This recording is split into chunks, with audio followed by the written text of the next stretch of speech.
Kan kopup gelen iki yiğit, yurtları uzak, yürekleri tek.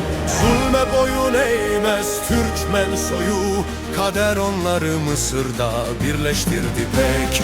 Celaleddin'in düşen sancağı yerde kalmasın diye yemin ettiler. Birinde akıl, birinde ateş, aynı dava için yürüdüler.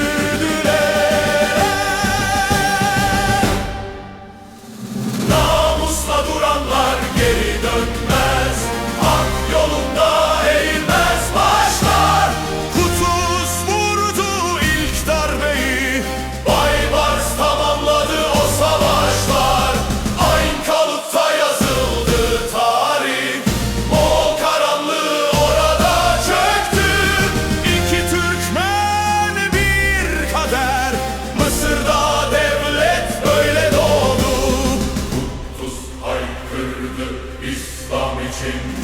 Kutuz haykırdı İslam için, ordular şahlandı o sesle.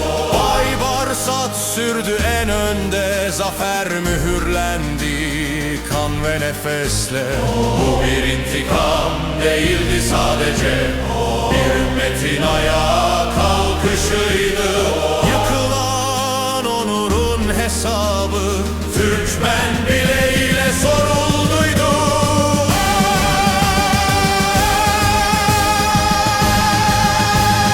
Namusla duranlar geri dönmez, hak yolunda eğilmez başlar.